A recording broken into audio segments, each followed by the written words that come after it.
অমাইরা একটা ভাই আর দাদা এরকম দেখাতে পারবে? ধর তো ধরে আছে, খেতে বলেনি, খাইনি 14 বছর। বলে বিশ্বাস করব কি করে তুই খাসনি? রাম বলছে বিশ্বাস করব কি করে? বলে আমি দাদা জানতাম আমার প্রতি তোমার সন্দেহ থাকবে, ওই জন্য আমার সাধনার বলে 14 বছরের ফল গুছিয়ে রেখেছে। প্রহরীদের দ্বারা বাবা ফল গণনা চলছে, আর গুনে গুনে বাবা 7টা ফল কম দেখা গেল। এই 7 দিন খেয়েছিস? বলে না দাদা, 7 দিন তো আনতেই যাইনি, 7 দিন আনতে যাইনি, ওই জন্য 7খানা ফল কম দেখাচ্ছে। হিসেব করে দেখা গেল রামচন্দ্র যোগাবলী দেখলো সত্যি আমি 7 দিন চিন্তায় ছিলাম, আমার ভাই 7 দিন ফল আনতেই যায়নি। তাহলে মায়েরা এই কথাটা কেন বললাম? নারী বদন সরাসরি দেখলে অপরাধ হয়, কিন্তু একবার যদি চরণের দিকে তাকিয়ে তার বদন দেখা যায়, এটা মৌমিতা বলল না, লক্ষণ বলল রামচন্দ্রকে, দাদা চরণ দেখে তারপর মার বদন দেখতাম, তাতে অপরাধ হয়নি। তাহলে আজকে আমা বলো তো লীলাতে কোথায় ছিলাম? অনেক দূরে নয়, লীলাতে কোথায় ছিলাম? বিয়ে বাড়ি, বিয়ে বাড়ি। বাহ, রত্নাবতী, বেশ, এটাই হচ্ছে বাবা তথ্য, যেখানে যাই না কেন ঘুরে ফিরে আসতে হবে। তাহলে বিয়ের আয়োজন হলো, আর বিয়ে হয়ে যাবার পরে বাবা পরের দিন কাল রাত্রি, তার পরের দিনে ফুলসজ্জার রাত। হরি বল। রঘুনাথ নয়নের জলে জানালা দরজা বন্ধ করে আকুল প্রাণে কাঁদে, আর বলে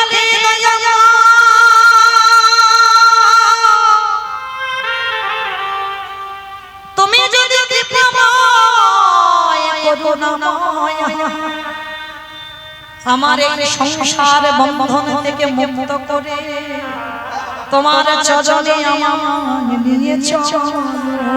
ওগো দয়াময়,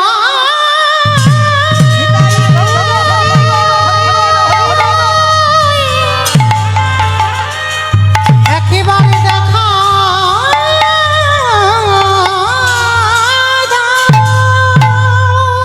রত্নাবতী যেই না ঘরে প্রবেশ করেছে, দেখে না রঘুনাথ ধুলাই লুটিয়ে কাঁদছে। ও মায়েরা বলো তো দেখি, ফুলসজ্জা রাত্রিতে যদি কোনো স্বামী আকুল প্রাণে ওই রকম ধুলায় গড়াগড়ি দিয়ে কাঁদে, একটা সদ্যজাত বিবাহিতা কন্যা কি বুঝবে? অন্য কিছু ব্যাপার আছে, সেইটা আপনাদের আমাদের সঙ্গে হবে, অন্য কিছু ঘটনা আছে, কিন্তু রঘুনাথের বেলা তো নয়। যে ছেলে নারী বদন দেখেনি কোনোদিন ভালো করে, তার বেলা তো এ প্রশ্ন আসে না। রত্নাবতী বউ হয়ে যায়নি, মাস্ত্রী হয়ে যায়নি। রঘুনাথের চরণে প্রণাম করে বললেন, বলো স্বামী, তুমি কার জন্য এত কাঁদছো? কে সে? কে সে? কার জন্য তোমার মন এত আকুলি বিকুলি হচ্ছে? পারবে? রত্নাবতী তুমি কি জানো আমার বাবা মা কেন বিয়ে দিয়েছে? বলে হ্যাঁ খুব জানি। বলে তোমাকে কৃষ্ণ ভোলাবার জন্য বাবা মা বিয়ে দিয়েছে, কৃষ্ণ ভোলাবার জন্য, ওই রকম স্বর্গের অপ্সরার মতো নারী। রঘুনাথ বলছে, রত্নাবতী তুমি কি পারবে আমার কৃষ্ণ ভোলাতে? বলে আমি ভোলাতে যাচ্ছি কেন স্বামী, আমি তোমার মতো স্বামী জনমে জনমে পেয়েছি, যার চরণ তলে বসে আমি গোবিন্দ সেবা করতে পারি। তুমি একবার বলো কার জন্য তোমার মন এত আকুলি বিকুলি, কার জন্য তুমি এত কাঁদছো, কার জন্য তুমি অস্থির? বলল রত্নাবতী, সে অন্য কেউ নয়, যে হলো, যার নাম হলো কৃষ্ণ। রত্নাবতী এক বাক্যে বলে উঠলো, চলো এই রাত্রিবেলা আমি তোমাকে সংসার থেকে বের করে দেব। প্রহরীরা পাহারা দিচ্ছে যাতে রঘুনাথ বেরিয়ে যেতে না পারে।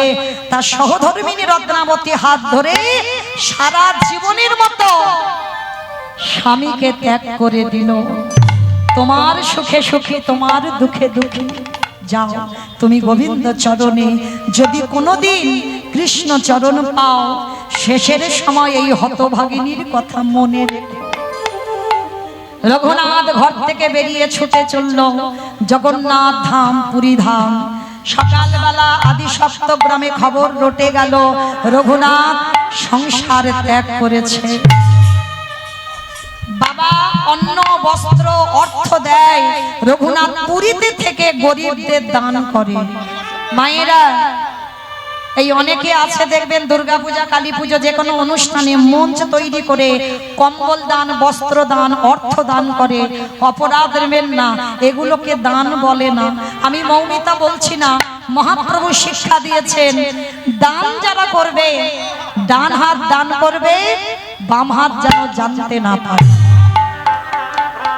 এটাকে বলে দান। তুমি যদি দানি হও, তাদের নামগুলো লিখে মঞ্চের উপরে ডেকে ডেকে তাদেরকে অপমান করছো, সমাজকে জানিয়ে দিচ্ছ এ গরিব, এ দুঃখী, এ ভিখারি, ওই জন্য কে দান করা হচ্ছে।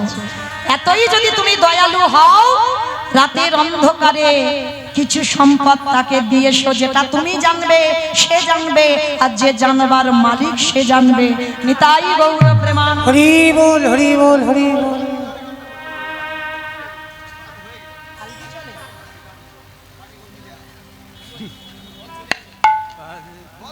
হরি বল।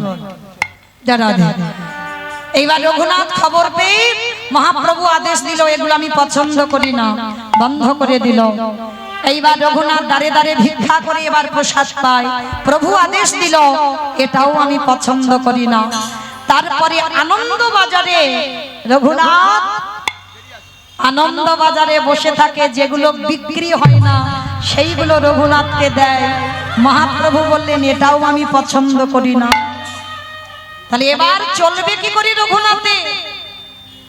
এই জায়গাটা মা শোনেন, আমার যাবার বাঁশি বেজে গেছে, আবার কবে দেখা হয় বা না হয় বলা তো যায় না। ডা গেলে চলে যেতে হবে, গ্যারান্টি দিতে পারবো না। এই 29শে ফাল্গুন যে যাবো, গ্যারান্টি নেই, আমি গ্যারান্টি দিলাম না, হরিবাসরে বলছি, গ্যারান্টি নয়। ডা গেলে চলে যেতে হবে। তাহলে চলো।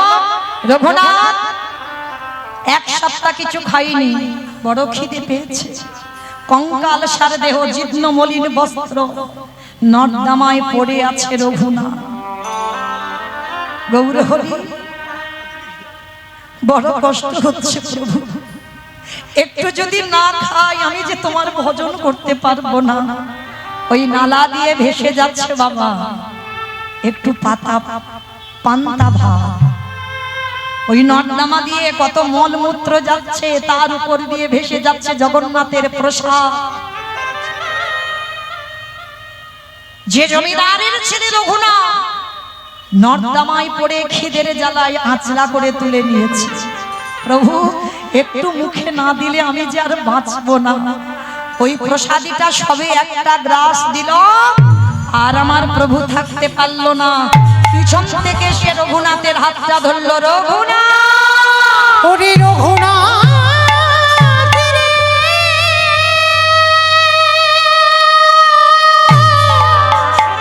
দিবি না বাবা, দিবি না। ওরে জগতে সবাই ভালোবাসে, কিন্তু তোর মতো করে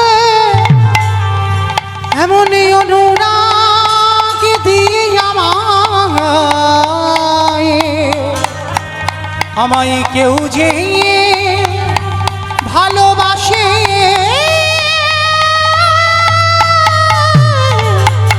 না। গৌর হরি, এই পচা পান্তা ভাত দুর্গন্ধ নর্দমায় ছিল।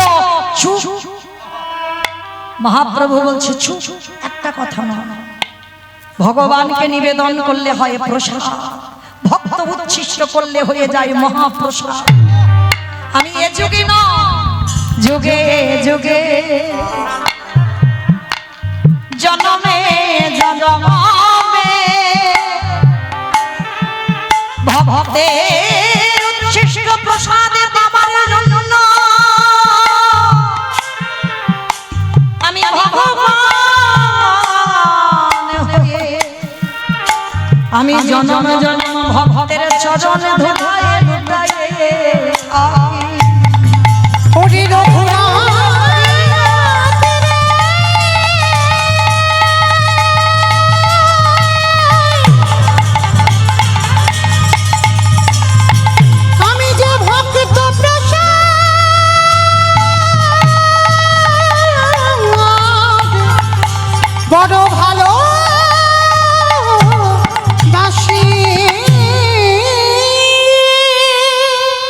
মহাপ্রভু বললেন রঘুনাথ আজ সত্যিকারের তোমার বৈরাগ্য এসেছে, এসো আমার ঘরে, বলো তুমি কি চাও।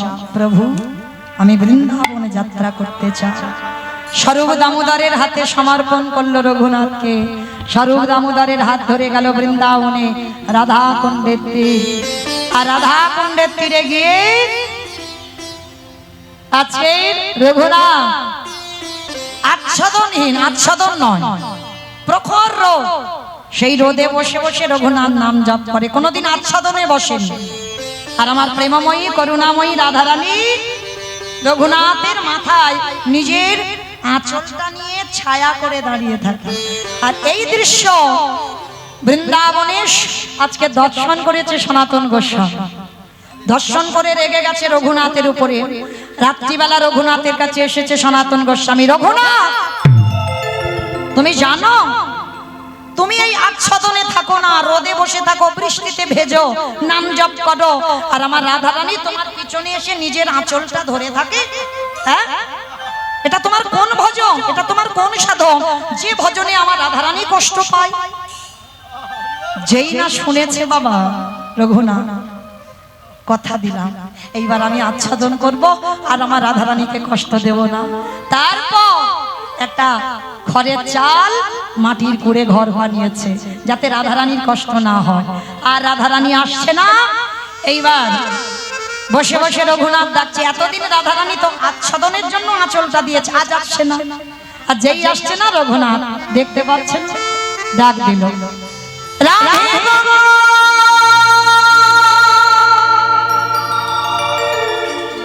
রাধে গো,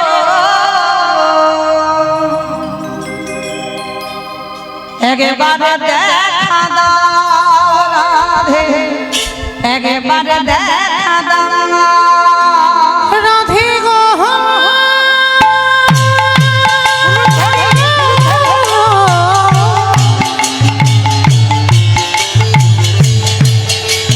রাধে গো,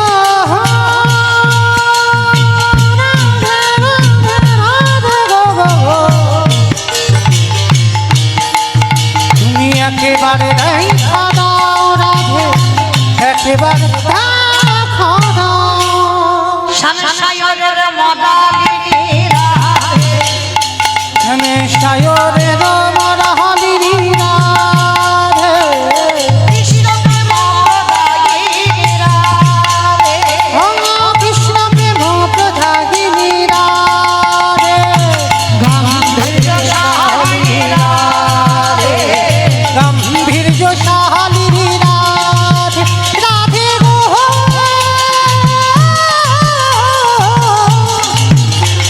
নিতাই গৌর হরিবল রাধে গো, রাধে গো, রাধে, একেবারে দেখা দাও রাধে, একেবারে দেখা দাও। যেই না রাধারানীকে ডাক দিলেন, আমার শ্রীমতী রাধারানী প্রেমময়ী করুণাময়ী কৃপাময়ী আমার প্রাণ গোবিন্দকে নিয়ে আজকে রঘুনাথের সম্মুখে দাঁড়ালেন। সাক্ষাৎ রাধা কুণ্ডের তীরে আজকে রঘুনাথ রাধা গোবিন্দ যুগল দর্শন করলেন। মায়েরা আপনারা ভালো থাকবেন, সুস্থ থাকবেন। আমার বাবা ঠাকুর এসেছেন, লীলা কীর্তন পরিবেশন করবেন। আমাদের মানে কীর্তন জগতে আমাদের মাথা, সবার মাথা, কীর্তন জগতের আমাদের মাথা, তিনি আসছেন। আজ আমার সৌভাগ্য যে আজকে আমার মতো অধম কীর্তনিয়া ওনার আগেই লীলা কীর্তন পরিবেশন করলাম।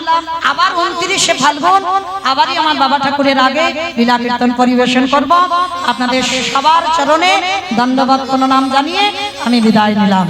স্বামীর বামে দাদা ইলো নবী নবী সজী, স্বামীর